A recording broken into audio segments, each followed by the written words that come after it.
Good morning everybody. Last class we have seen the structure of ecosystem, isn't it? Structure of ecosystem அப்படின்னாக்குள்ளார abiotic factor and biotic factor பார்த்தோம். அந்த biotic factorலேயே வந்து autotrophic components and heterotrophic components வரைக்கும் பார்த்துருக்கோம் இல்லையா? So இப்போ வந்து functions of ecosystem பார்த்தோம். Then அந்த functions of ecosystemத்துக்கு அப்புறம் productivity of an ecosystem பார்த்தோம். Primary productivity, secondary productivity and community productivity வரைக்கும் பார்த்துருக்கோம் இல்லையா? ஸோ நெக்ஸ்ட் வந்து கான்செப்ட் ஆஃப் ட்ரோஃபிக் லெவலும் பார்த்து முடிச்சிருக்கோம். இப்போ இன்றைக்கி today's class we are going to see about the laws of thermodynamics.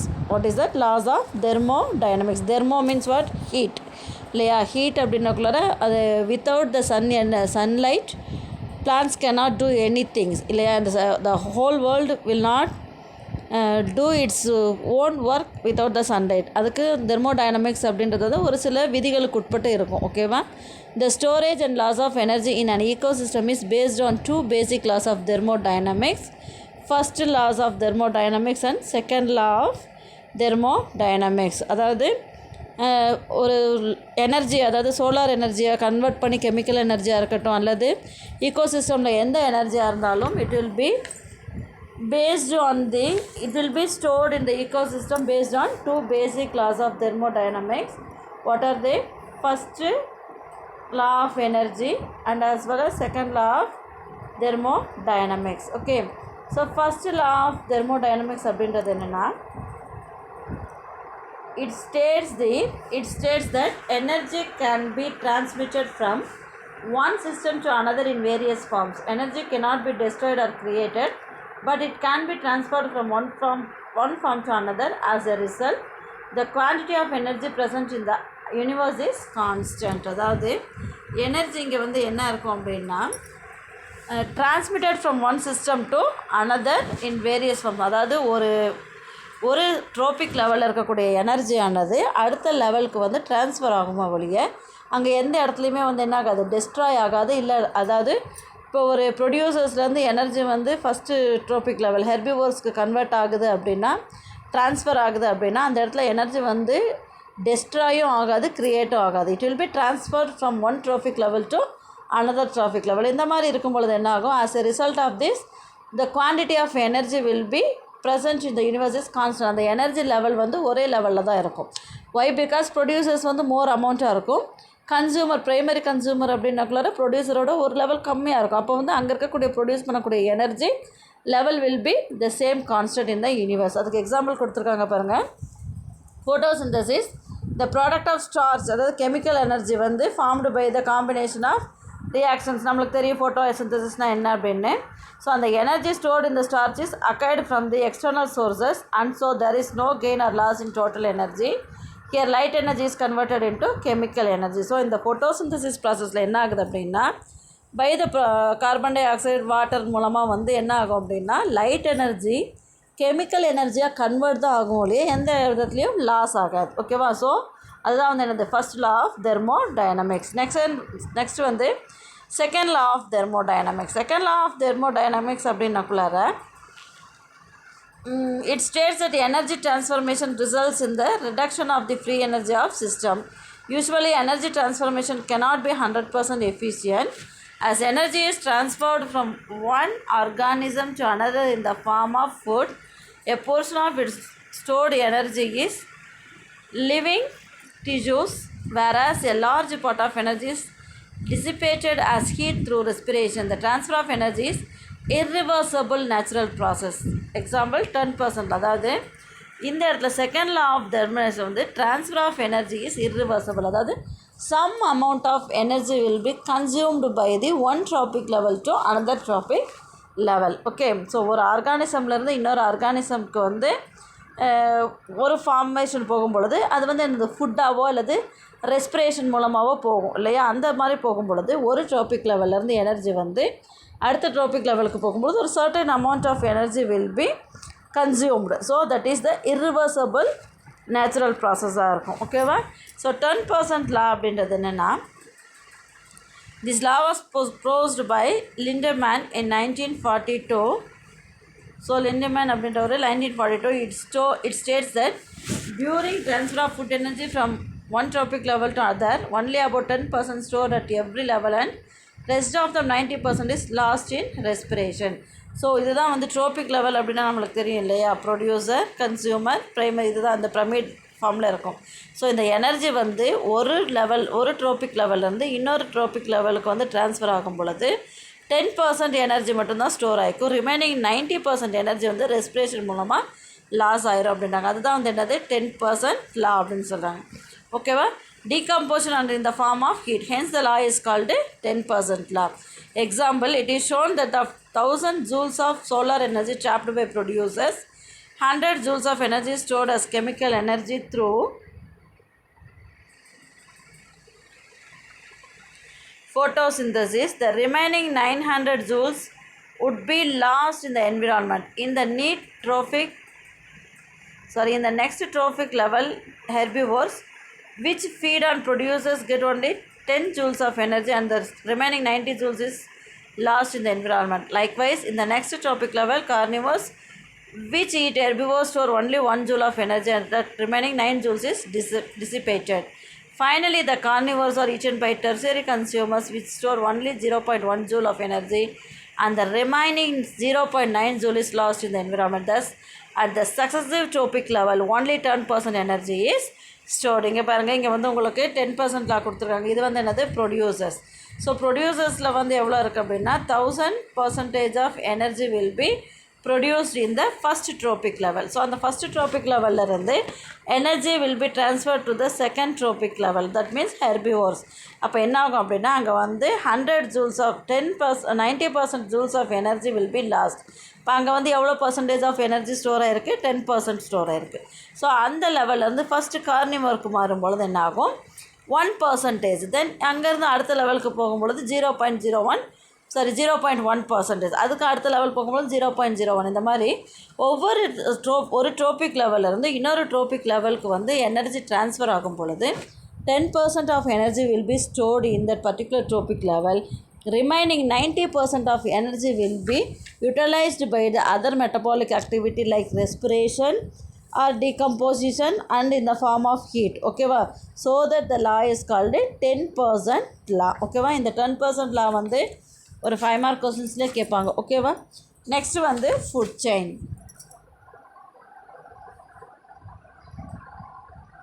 So நம்ம ஆல்ரெடி சொல்லியிருக்கிறோம், the food chain அப்படின்றது என்ன? the movement of energy from producer up to top carnivore is known as food chain அப்படின்றது. that is, in any food chain, energy flows from producer to primary consumer, then from primary consumer to secondary consumer, and finally secondary consumer to the tertiary consumer. Hence, it shows linear network like links. Generally, there are two types of food chain: grazing food chain and detritus food chain. Okay. So அதாவது food chain அப்படின்னா என்னென்னா, energy, the movement of energy வந்து என்னவாக இருக்குது அப்படின்னா ப்ரொடியூசர்ஸில் இருந்து primary கன்சியூமருக்கு கன்வெர்ட் ஆகும். ப்ரைமரி கன்சியூமர்லேருந்து செகண்டரி கன்சியூமர்லேருந்து டெர்ஷரி கன்சியூமர், நெக்ஸ்ட் வந்து டீகம்போசர்ஸ். அதாவது எனர்ஜி வந்து ஒரு லீனியர் ஃபேஷன், நேர்கோட்டில் தான் வந்து என்ன ஆகும், it will be transferred from one level to another level.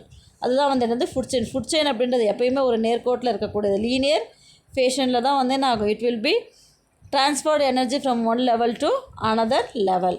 So இது வந்து என்ன ஆகும் அப்படின்னா, there are two types of food chain: grazing food chain and detritus food chain. grazing food chain அப்படின்றது என்னென்னா, main source of energy for the grazing food chain is the sun.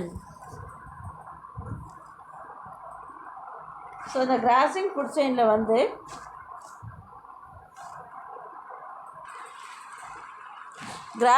செயினில் வந்து main source of food வந்து என்னவாக இருக்கும், அதாவது energy வந்து சன்னாக இருக்கும். It begins with the first link producers.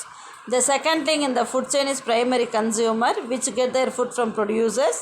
The third link in the food chain is secondary consumer which get food their from primary consumer. Fourth link from the food chain is decomposers or tertiary consumer. Okay. So இங்கே பாருங்கள்,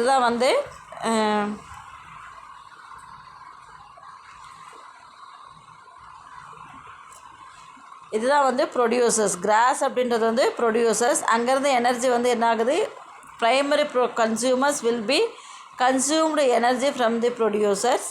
So இது வந்து என்னது, secondary consumer will be consumed the food from the primary consumer and tertiary consumer will be consumed food from the secondary consumer. So இங்கே வந்து energy will be transferred in the linear fashion. So இதுதான் வந்து என்னது, grazing food chain. Detritus food chain அப்படின்னா என்னென்னா, this type of food chain begins with dead organic matter which is an important source of energy. Dead organic matter அப்படின்றது என்னது, decayed, அதாவது decayed part of what is that, animal or plant part இல்லையா, அதுதான் வந்து என்னது decayed organism. அதாவது detritus food chain அப்படின்றது dead organism. இங்கே வந்து dead organic matterலேருந்து ஸ்டார்ட் ஆகும். இங்கே வந்து ப்ரொடியூசர்ஸ் கிடையாது, there is no photosynthesis process கிடையாது. A large amount of organic matter is derived from the dead plants, animals and their excreta. This type of food chain is present in all ecosystem. இங்கே பாருங்கள், fallen leaves இருக்குல்ல, இங்கே இருக்கக்கூடிய organic matter வந்து என்ன ஆகுது, it will be consumed by earthworm. So earthworm is consumed by blackbird and blackbird is consumed by hawk. ஓகேவா? So இப்போ இங்கே வந்து என்ன இருக்குது, fallen leaves அப்படின்றது dead and decayed components. ஓகேவா? ஸோ இந்த மாதிரி இருக்கக்கூடிய ஃபுட் செயினுக்கு தான் பேர் என்னது, detritus food chain. The transfer of energy from the dead organic matter is transferred through a series of organisms called detritus consumers, detritivores, small carnivores, large carnivores with repeated eating and long eaten respectively. This is called detritus chains. The food chain அப்படின்றது important 5 mark questions. ஓகேவா? There are 2 types of food chain. What is defined food chain, 2 mark question, grazing food chain and detritus food chain அப்படின்றது 5 mark questions. ஓகேவா? Next வந்து food web.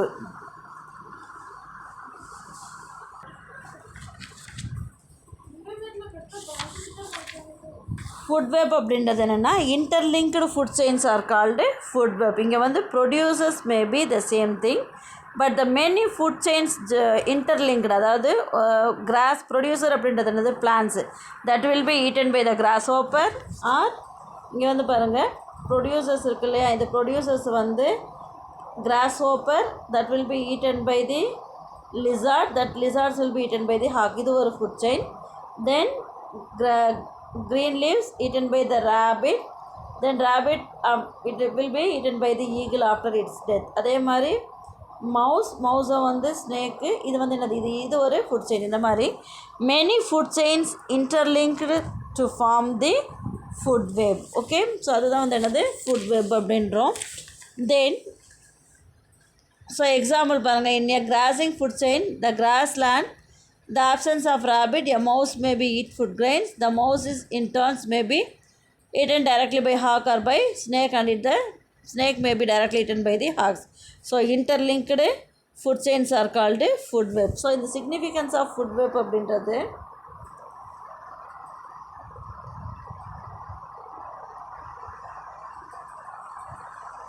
see, food web is constructed to describe species interactions called direct interactions. So food web அப்படின்றது என்னென்னா, ஒரு உயிரினங்களுக்கு இடையே இருக்கக்கூடிய inter relationship, அதாவது இன்ட்ராக்ஷன்ஸை வந்து சொல்கிறதுக்கு பயன்படுது. It can be used to illustrate indirect interactions among different species. It will be different ஸ்பீசிஸ்க்கு இடையே இருக்கக்கூடிய இன்ட்ராக்ஷன்ஸை வந்து என்னது எக்ஸ்போஸ் பண்ணுறதுக்கு உதவுது. It can be used to study bottom up or top down control of community structures.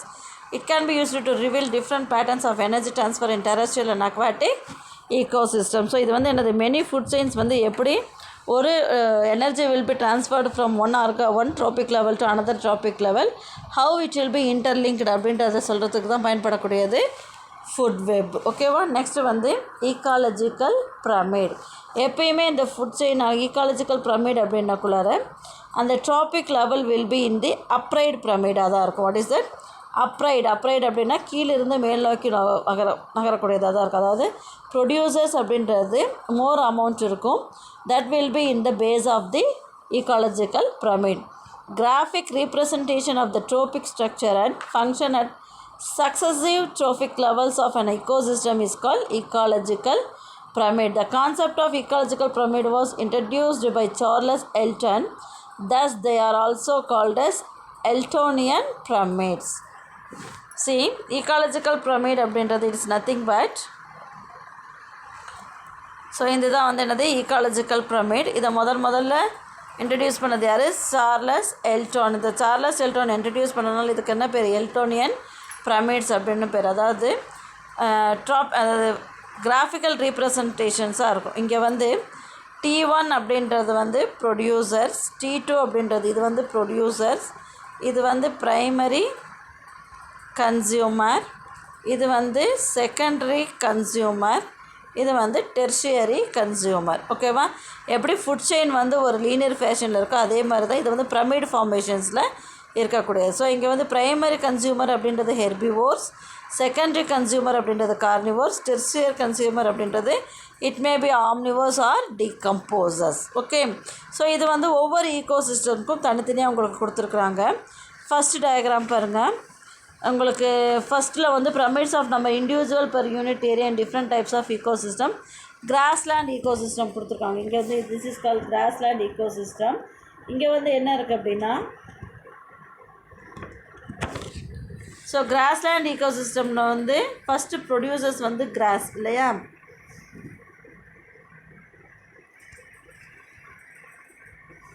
So grassland ஈகோசிஸ்டமில் producer is the cross.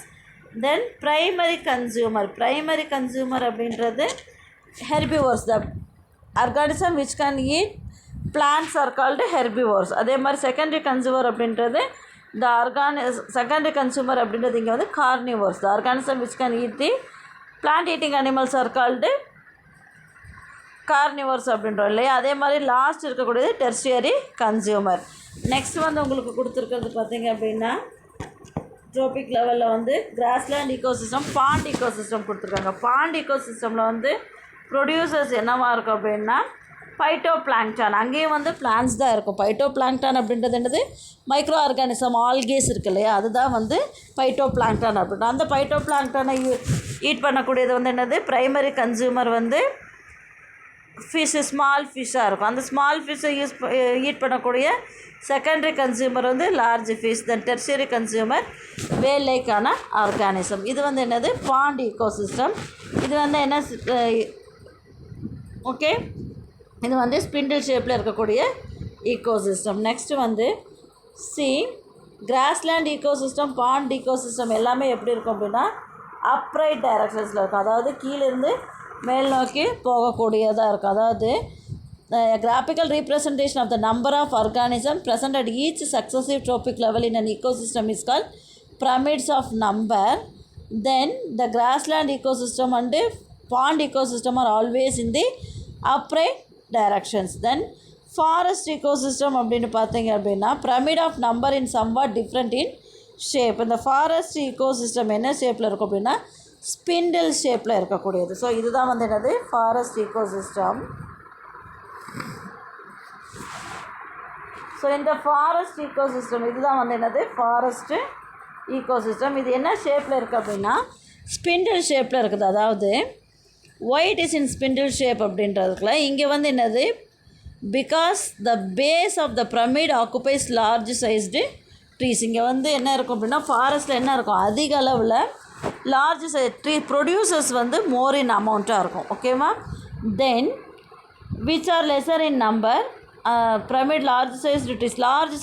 இங்கே வந்து கிராஸ்லேண்ட் ஈகோசிஸ்டம் அப்படின்னக்குள்ளார கிராஸஸ் வந்து நிறைய இருக்கும். இந்த இடத்துல ஃபாரஸ்ட்டில் வந்து size of the trees may be very huge and high, but number of trees will be less. ஓகேவா? ஸோ அப்போ என்ன இருக்கும்? ப்ரொடியூசர்ஸோட லெவல் நம்பர்ஸ் வந்து கம்மியாக இருக்கும். Then herbivores, fruit eating birds, elephant, deer occupying second tropic level, the more are number in than producers. இது வந்து என்ன ஆகும் அப்படின்னா இப்போ ஒரு மரம் இருந்தது அப்படின்னா அதில் நிறைய பேர்ட்ஸ் இருக்கலாம், பீட்டில்ஸ் இருக்கலாம், காட்டில் வந்து நிறைய டீர்ஸ் இருக்கும், எலிஃபண்ட்ஸ் இருக்கும். அப்போ என்ன ஆகும்? Comparing to the producers the primary consumers will be large in number. Okay, have you understood? It will be large. The second level will be, second tropic level will be more than the producers. Then the final tropic level இருக்கு இல்லையா?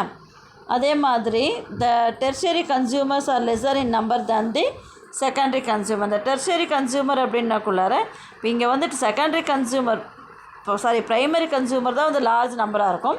அதை விட வந்து secondary consumer கொஞ்சம் கம்மியாக இருக்கும்.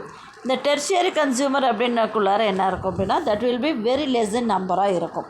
ஓகேவா? So therefore the pyramid of number in forest ecosystem looks spindle ஷேப்பில் இருக்கும். ஸ்பிண்டில் ஷேப்பில் இருக்கக்கூடியது வந்து எதனால் அப்படின்னா ப்ரொடியூசர்ஸ் வந்து மினிமம் நம்பராக இருக்கும், லெஸ் நம்பராக இருக்கும் தேன் த primary consumer. So primary consumer will be in the large amount than the secondary consumer. Then tertiary consumer is very less amount than the secondary consumer. So the shape of the pyramid will be in the spindle shaped in the forest ecosystem. Okay, have you understood?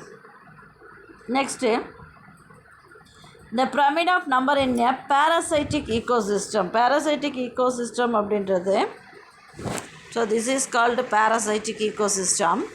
So இந்த நம்ம parasitic ecosystemல வந்து எப்பயுமே என்ன இருக்கும் அப்படின்னா inverted அதாவது pyramid எப்பயுமே அப்ரைட்டாக இருக்குன்னு சொன்னோம்.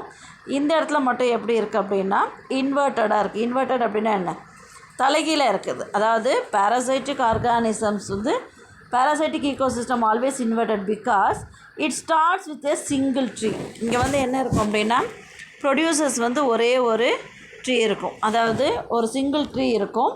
அந்த single tree there is a gradual increase number of the organism in successive trophic level from producer to the tertiary consumer. இங்கே வந்து ஒரு சிங்கிள் ட்ரீ இருக்கும். இது வந்து என்ன ஆகும்? parasitic அப்படின்னாக்குள்ள அதை சார்ந்து வாழக்கூடிய primary consumers will be more in amount. So primary கன்சியூமரோட என்ன இருக்கும்? பீட்டில்ஸ் வந்து அதிக அளவில் இருக்கும். Secondary consumer okay. இங்கே வந்து என்ன இருக்கும்? செகண்டரி கன்சியூமர் அதாவது phytoplankton and zooplankton will be more in amount இல்லையா? ஸோ இது வந்து என்னது எப்படி இருக்கக்குள்ள இன்வெர்டட் அதாவது தலைகீழாக இருக்கக்கூடியது. அதாவது tertiary level of organisms will be more in amount than the producer. So it looks like a inverted positions. Okay.